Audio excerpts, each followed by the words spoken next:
तो जैसा कि हम लोगों ने पिछले दिन पढ़ लिया था 2013 का क्वेश्चन, जो भी ऑब्जेक्टिव वहाँ पे 1 मार्क्स में पूछा गया था। ठीक है, तो आज हम लोग जो पढ़ने वाले हैं वो 2014 का क्वेश्चन पढ़ने वाले, जो जैक में पूछा गया था ऑब्जेक्टिव में।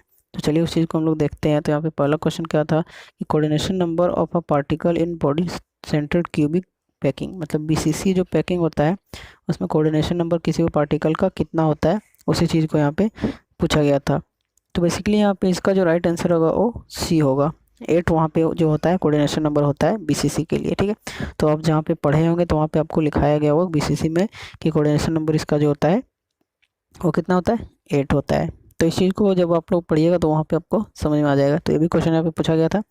अगला क्वेश्चन यहाँ पे पूछा गया था कि the value of order of reaction can be, जो वैल्यू होता है किसी भी ऑर्डर ऑफ रिएक्शन का तो क्या हो सकता है। यहाँ पे ऑप्शन दिया था positive, negative, all of these. तो यहाँ पे जिसका राइट आंसर हो जाएगा ऑल ऑफ दिज हो जाएगा, क्योंकि जो यहाँ पे ऑर्डर ऑफ रिएक्शन जो होता है तो वो उसका जो वैल्यू होता है वो पॉजिटिव, नेगेटिव और फ्रैक्शनल कुछ भी वहाँ पे हो सकता है। तो यहाँ पे ऑल ऑफ दिज इसका राइट आंसर हो जाएगा। तो ये भी क्वेश्चन यहाँ पे पूछा गया था। अगला क्वेश्चन देखते हैं। यहाँ पे पूछा गया था कि for a chemical reaction A to B, A से बी में अगर कोई भी केमिकल रिएक्शन है, it is found that rate of reaction does not change. तो वहाँ पे क्या बताया गया कि रेट ऑफ रिएक्शन जो है चेंज नहीं है when concentration of A is double, जब कंसंट्रेशन ए का डबल कर दिया गया तो वहाँ पे रेट ऑफ रिएक्शन में कोई भी चेंजेस नहीं आया है। The order of reaction with respect to A is, तो वहाँ पे ऑर्डर ऑफ रिएक्शन जो है रिस्पेक्ट टू ए वो क्या होगा वो चीज़ यहाँ पे बताया गया। तो वहाँ पे देखिए जब डबल किया गया तो कंसंट्रेशन में तो रेट में कोई भी चेंजिंग नहीं आया, तो जिसके कारण यहाँ पे क्या हो जाएगा, राइट आंसर का 0 हो जाएगा। तो ये भी क्वेश्चन यहाँ पे पूछा गया था 2014 में। अगले क्वेश्चन की तरफ बढ़ते हैं। कहता है which of the following is lyophobic colloid, इनमें से यहाँ पे जो दिखाया गया उनमें से लायोफोबिक कोलॉइड कौन कौन सा है। तो सबसे पहले आपको लायोफोबिक कोलॉइड समझ में आना चाहिए कि क्या होता है। तो लायो मीन्स यहाँ पे आपका जो होता है वो सॉल्वेंट होता है, ठीक है, और फोबिक मतलब उससे जो हेट होता है, ठीक है, वो चीज़ वहाँ पे होता है। मतलब सॉल्वेंट से जिसको हेट होता है वही चीज़ लायोफोबिक कोलॉइड में आता है। तो यहाँ पे इसका राइट आंसर जो होगा और राइट आंसर इसका यहाँ पे आपको सल्फर हो जाएगा। ठीक है, जैसा कि अरेबिक गम, स्टार्च, गेलेटिन, ये सब जो है लायोफिलिक कोलॉइड है, और यहाँ पे सल्फर जो इसका हो जाएगा राइट आंसर हो जाएगा। तो यहाँ पे ऑप्शन बी क्या हो जाएगा, राइट आंसर हो जाएगा। अगला क्वेश्चन की तरफ बढ़ते हैं। कहता है which of the following ore is concentrated by froth flotation process, froth flotation process के द्वारा कौन से और को कंसंट्रेटेड किया जाता है। तो इसका जो राइट आंसर यहाँ पे हो जाएगा कॉपर पायराइट हो जाएगा। ठीक है, ऑप्शन सी इसका राइट आंसर है। तो भी क्वेश्चन यहाँ पे 2014 में पूछा गया था।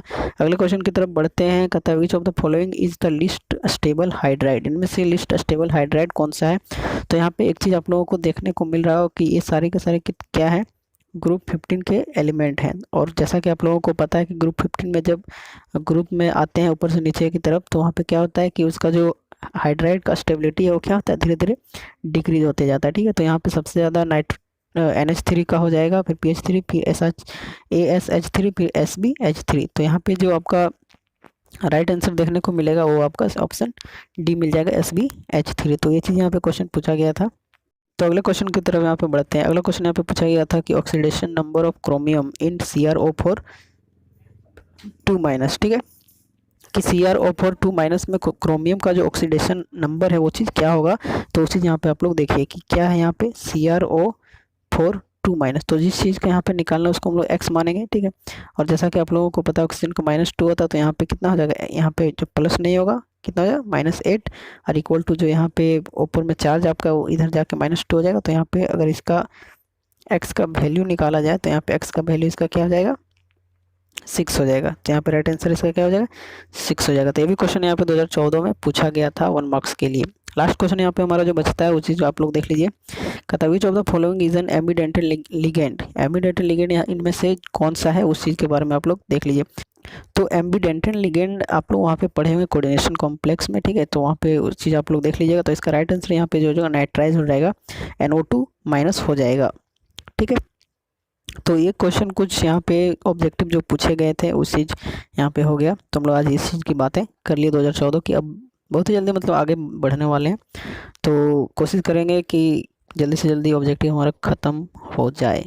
ठीक है, तो हो सकता है आज का वीडियो थोड़ा फास्ट बन गया है, लेकिन बस यहाँ पे हम लोगों को क्वेश्चन आंसर वही करना था, तो इसमें ज़्यादा दिमाग लगाने की ज़रूरत नहीं है। बाकी तो आप लोग पढ़े ही होंगे। ठीक है, तो बस यार यही था हमारा वीडियो। लाइक कीजिए, अच्छा लगा तो, और चैनल पर नहीं तो सब्सक्राइब कीजिए, शेयर कीजिए। मिलते हैं अपने नेक्स्ट वीडियो। यहाँ तक आप सभी का धन्यवाद।